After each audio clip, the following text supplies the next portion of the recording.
Only 1 in 5 men who served Germany's flak guns made it through the war alive and free.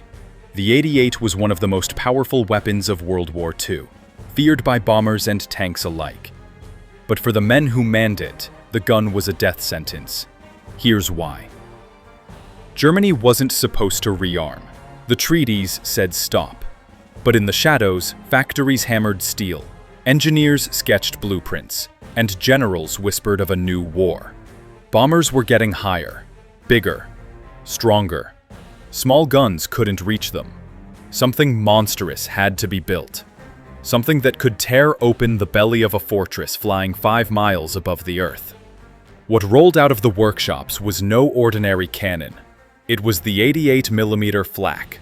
Sleek steel barrel, cruciform legs spread like a spider, and a shell so fast it ripped through the sky at 2,700 feet per second. A direct hit split a bomber like kindling. A near miss showered crews with red-hot fragments sharp enough to skin flesh from bone.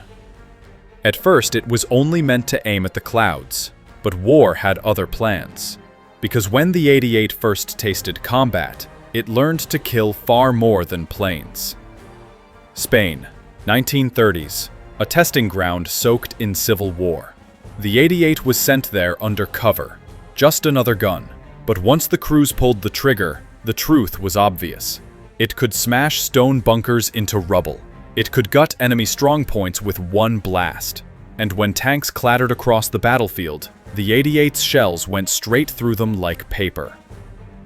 The lesson was brutal and simple. This was not just an anti-air gun. It was an everything killer. By 1939, Germany had over 2,600 of them, double what Britain had. And soon they'd build 21,000. Enough to darken the skies. Enough to guard every city and every front. But for every gun, 10 men had to serve it. And most of them wouldn't live long enough to see the war's end. To see why, you need to stand with the crew. Shoulder to shoulder, 10 men chained to a machine that would outlive most of them. An 88 wasn't light. 7 tons of steel crouched on its spindly legs. 10 men worked it like parts of a body. Loaders heaving 20-pound shells with trembling arms. Setters twisting fuses with bloody fingers. The gunner hunched behind steel sights while the commander screamed corrections over the roar of engines and artillery. The shells themselves were killers even before they flew. Almost 10 kilograms each, with a kilogram of explosive packed inside. One after another, they thundered into the breach, and when they burst, they created a storm of shrapnel.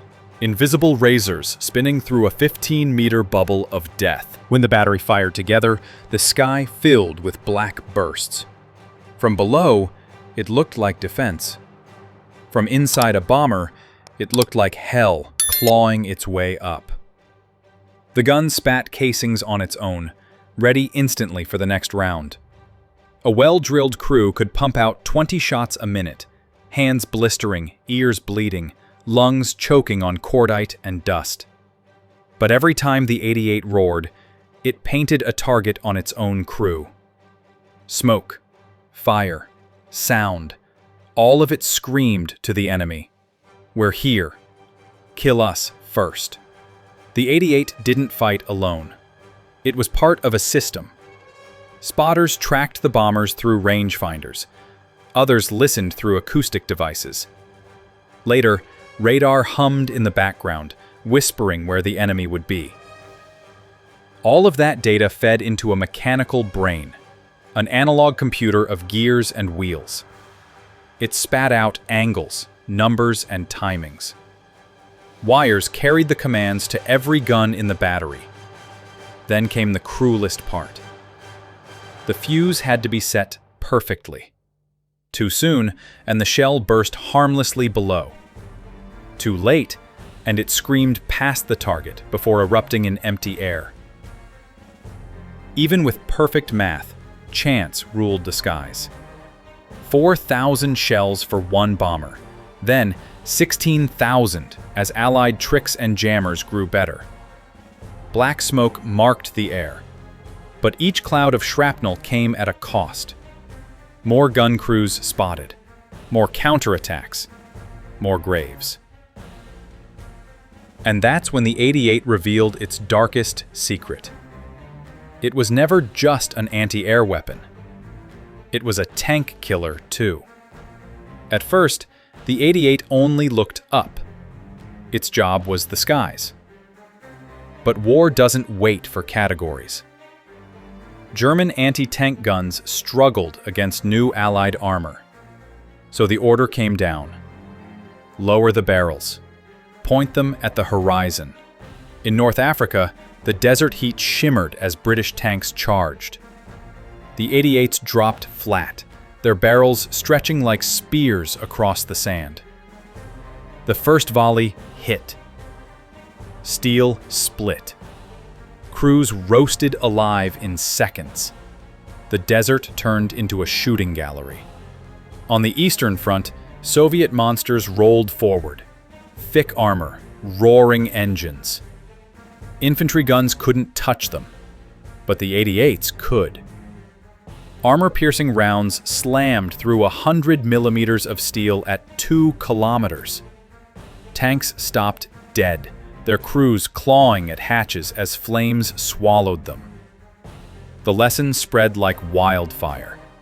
If you saw an 88, you were already in its sights. And if you manned an 88, you were the first target on every battlefield.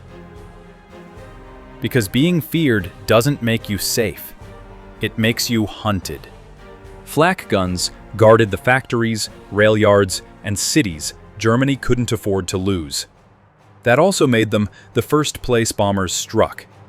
Fighter bombers screamed low to strafe the pits. Cluster bombs burst overhead, raining steel. And when the main bomber streams arrived, the gunners had no choice but to fire, giving away their position in smoke and thunder. Most crews had only shallow holes or thin plates for cover. The war moved too fast for real protection. That's why, by the final years, casualty rates soared past 70%. The 88 was feared, but serving it meant waiting your turn to die. Stories like this show why FLAK was both feared and fatal.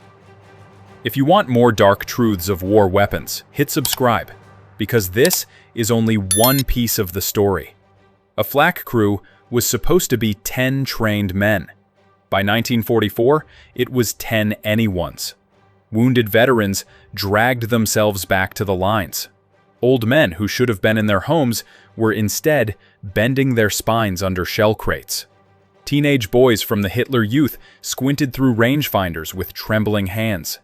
Women worked the phones and the radar sets, passing targets to guns that would kill and be killed. Training was short. Mistakes were fatal. Drop a shell? You'd be lucky if it only crushed your foot. Fumble a fuse? You'd kill your crew. On paper, the battery looked strong. In reality, it was a glowing spark on every Allied map. The moment it lit up, it was marked for death.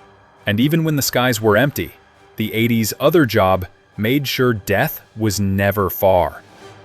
When the 88 was used against tanks, it had to see the target. And that meant it could be seen too. Tanks fired back. Artillery zeroed in. Snipers waited for heads to rise behind the shield. Infantry crawled close with explosives. The open desert gave a perfect view for long-range shots and for counterfire. Forest edges gave cover for ambushes and for creeping enemy teams. Cities offered hard points and trapped crews when enemies closed. So the gun was deadly, the system was smart, and the crews were brave. Why did so many still die? Because the enemy adapted and kept coming. The bombing never ended. Americans by day, British by night.